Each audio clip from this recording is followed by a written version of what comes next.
हाय दोस्तों, आप लोग कैसे होंगे? मस्त होंगे, स्वस्थ होंगे। आज हम लोग 12th के हिंदी सेकेंड चैप्टर के बारे में पढ़ेंगे, जिसका नाम है उसने कहा था। यानी जिसके लेखक कौन है? तो चंद्र शर्मा गुलेरी हैं। जिसके लेखक कौन है?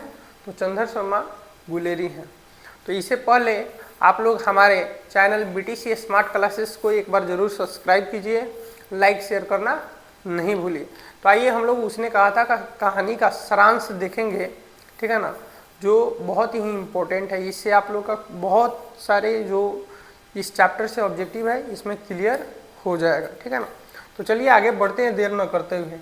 लिखा गया कि प्रस्तुत कहानी के कहानीकार चंद्र शर्मा गुलेरी जी, यानी पूछा जाएगा उसने कहा था, ठीक है ना, कहानीकार कौन है?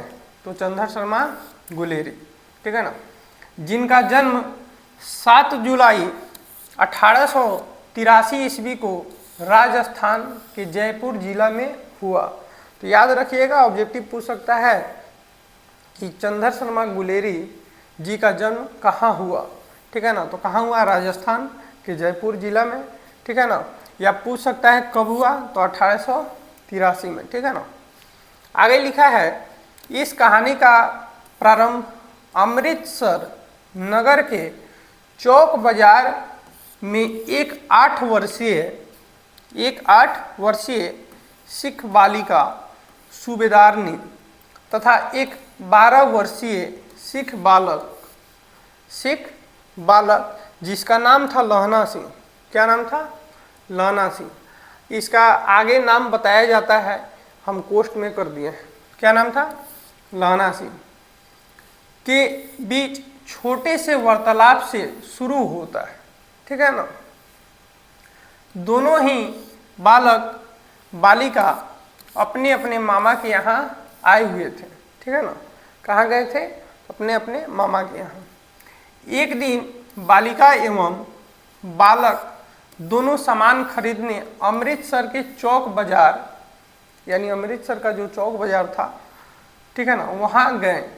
इन दिनों वे मुलाकात एक दूसरे यानी उन दिनों, ठीक है ना, उन लोगों का मुलाकात क्या होता है, ठीक है ना, तो एक दुकान पे होता है। कहाँ होता है? दुकान पे होता है। तभी बालक बालिका को देखते हुए मुस्कुरा कर पूछता है, यानी उसको देखा तो क्या मुस्कुरा कर उससे पूछा, ठीक है। क्या पूछा? तो तेरी कुड़माई हो गई। याद रखिएगा कि ऑब्जेक्टिव में पूछेगा कि लड़का ने लड़की से क्या पूछा? तो तेरी कुड़माई। कुड़माई का अर्थ होता है सगाई, ठीक है ना। क्या होता है? सगाई। याद रखिए, यहाँ पे लिख दिया है, तेरी कुड़माई हो गई। इस पर बालिका आंखें चढ़ाकर, यानी आंखें दिखाकर, ठीक है ना, धत कहकर चली जाती है, ठीक है ना। ये लाइन को याद रखिएगा, प्रसंग व्याख्या में भी पूछ सकता है, ठीक है ना। धत कहकर चली जाती है। फिर बालिका किसी दूसरे तीसरे दिन फिर उसी दुकान पर, ठीक है ना, दुकान पर टकरा जाते हैं। यानी कहीं क्या, यानी जाते वक्त दुकान में क्या होते हैं? टकरा जाते हैं, ठीक है ना, एक दूसरे से। फिर वही प्रश्न और वही उत्तर क्या होता है? यानी दोहराया जाता है। कौन सा प्रश्न? तो क्या तेरी कुड़माई हो गई, और वही उत्तर दोहराया जाता है। लेकिन किसी एक दिन ऐसा हुआ, यानी एक दिन ऐसा हुआ कि बालक ने वही प्रश्न पूछा और बालिका ने उसका उत्तर, यानी लड़की ने लड़का को, ठीक है ना, संभावना के विरुद्ध दिया। यानी उसका जो संभावना था उसके विरुद्ध, यानी उल्टा दिया और बोली हाँ हो गई, हाँ हो गई। कहने का अर्थ क्या है? तो तेरी कुड़माई हो गई। जब तीसरे दिन पूछा तो बोली कि हाँ हो गई। इस उत्तर को, यानी जो प्रश्न किया था उसके उत्तर को, यानी सुनकर, ठीक है ना, यानी उसके उत्तर को सुनकर लड़का चौंक गया, ठीक है ना। यानी जब हाँ सुना तो क्या हो गया? चौंक गया, ठीक है ना। और पूछता है कब, और क्या पूछा? कि कब हुई, ठीक है ना। तो लड़की कहती है कि कल देखते नहीं यह रेशम सा कढ़ा हुआ साल, ठीक है ना, जो रेशमी शाल ओढ़ी हुई थी उस पर कढ़ाई किया हुआ था यानी डिजाइन था, तो उसी को बोलती देखे नहीं कढ़ा हुआ शाल। और यह कहकर भाग जाती है और यह कहकर वहाँ से चली जाती है।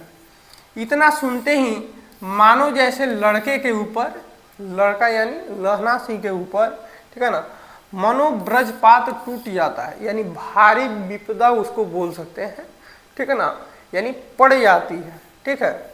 और वह घर जाते वक्त किसी को नाली में ढकेल देता है, यानी घर जाते वक्त रास्ते में वह बहुत सारी क्या करता है, यानी बदतमीजियाँ करता है, किसी को नाली में ढकेल देता है, किसी छावड़ी वाले की छावड़ी को क्या करता है, यानी गिरा देता है, किसी कुत्ते को पत्थर मारता है, यानी रास्ते जाते हुए कुत्ते को क्या मारता है, पत्थर मारता है, किसी सब्जी वाले के ठेले पर दूध को क्या करता है, उड़ेल देता है, यानी उझिल देता है, ठीक है ना। ये भी पूछ देगा कि लहना सिंह, ठीक है ना, यानी तेरी कुड़माई हो गई, उसके यानी लड़की के कहने के बाद लहना सिंह का प्रतिक्रिया क्या हुआ, ये क्वेश्चन बना सकता है, तो हम लोग सब्जेक्टिव में उसको देखेंगे, ठीक है ना। तो दूध उड़ेल देता है। और किसी सामने आती हुई औरत एक थी, ठीक है ना, जिसका नाम क्या था, वैष्णवी, से टक्कर मार देता है, यानी उससे टक्कर मार देता है और गाली खाता है, क्या उसको गाली दे देता है लोग, ठीक है, गाली खाता है।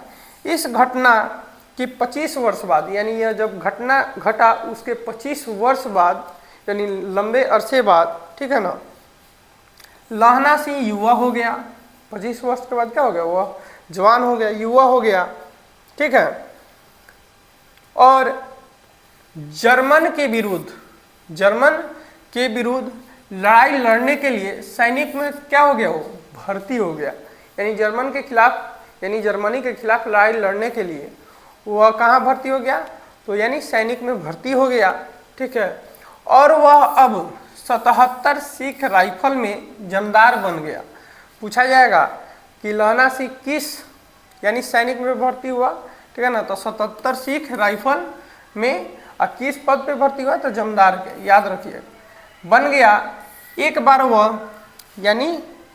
वह 7 दिन की छुट्टी के लिए, कितने दिन, 7 दिन की छुट्टी के लिए, पूछा जाएगा कि लहना सिंह कितने दिन छुट्टी के लिए आया था, तो 7 दिन की छुट्टी के लिए, कितने दिन की छुट्टी के लिए, तो 7 दिन की छुट्टी के लिए अपनी ज़मीन के किसी मुकदमे की पैरवी करवाने के लिए, यानी उसका ज़मीन का, यानी घर के ज़मीन का कुछ मतलब मामला था, ठीक है ना, उसकी पैरवी कराने के लिए घर आया था। कहाँ आया था, घर आया था।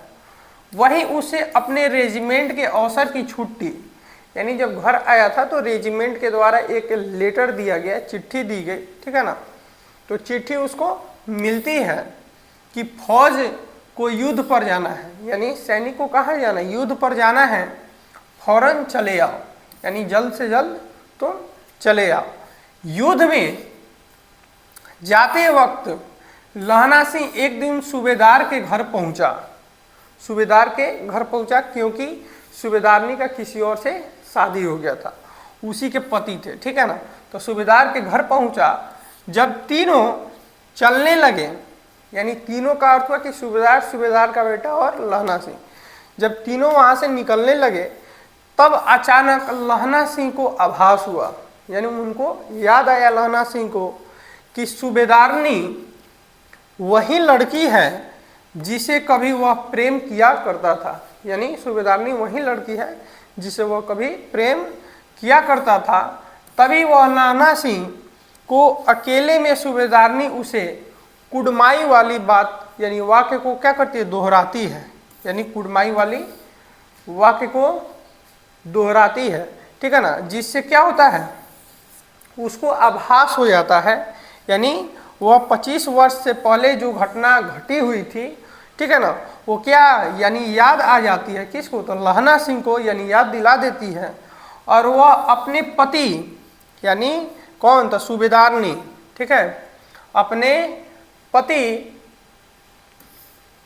और एकमात्र इकलौते पुत्र की रक्षा के लिए, यानी उसकी रक्षा के लिए, युद्ध में जब वो तीनों जा रहे थे तो वो अपने पति और पुत्र की रक्षा के लिए उसके आगे हाथ और आंचल फैलाकर भीख मांगती है, यानी उसके जीवन की रक्षा की भीख मांगती है कि युद्ध भूमि, यानी कि युद्ध भूमि उसके पुत्र और पति, यानी युद्ध भूमि पर जब वे तीनों जा रहे हैं तो उसके पुत्र और पति की वह क्या करे, यानी रक्षा करे। युद्ध भूमि में वो क्या करे, तो रक्षा करे, ठीक है ना।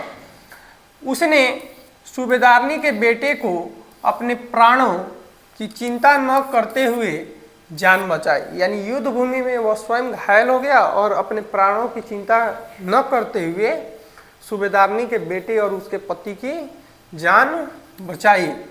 लेकिन इस कोशिश में वो क्या हो गया, खुद घायल हो गया, यानी घातक रूप से घायल हो गया। और जब वह घायल हुआ तो उस पे उसने अपने घाव पर क्या किया, बिना किसी को बताए हुए, ठीक है ना, उस पे क्या कसकर पट्टी बांध लिया, यानी पट्टी उस पे क्या किया, बांध लिया, ठीक है ना। और उस अवस्था में भी, यानी घायल अवस्था में भी वह जर्मन सैनिकों का, यानी जर्मन सिपाहियों का मुकाबला करता रहा, ठीक है ना।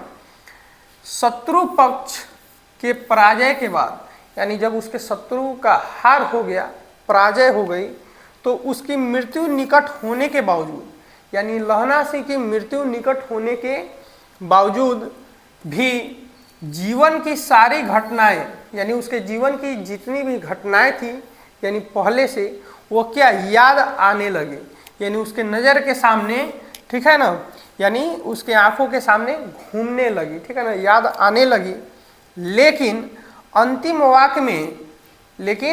वाक्य में उसके मुंह से, यानी लहना सिंह के मुख से क्या निकला, तो उसने मुझसे कहा था, कौन, तो सूबेदार ने, उसने मुझसे कहा था, वो मैंने कर दिया, यानी क्या बोली थी कि एक लौते बेटे और पति की रक्षा करने के लिए उसको क्या दी थी, वचन दी थी, कसम खिलाई थी, ठीक है ना। तो क्या किया, वो मैंने कर दिया क्योंकि उसने कहा था। इसी यानी तथ्य पर, यानी इसी वाक्य पे इस चैप्टर का नाम क्या पड़ा, तो उसने कहा था, ठीक है ना। तो ये आप लोग का छोटा सा सारांश है, जो उसने कहा था कहानी का संक्षेपण है। तो आप लोग इसको आराम से बारीकी से पढ़ें, ठीक है ना। और हमारे BTC स्मार्ट क्लासेस को एक बार ज़रूर सब्सक्राइब करें, लाइक और शेयर करना ना भूलें। तब तक के लिए धन्यवाद, जय हिंद।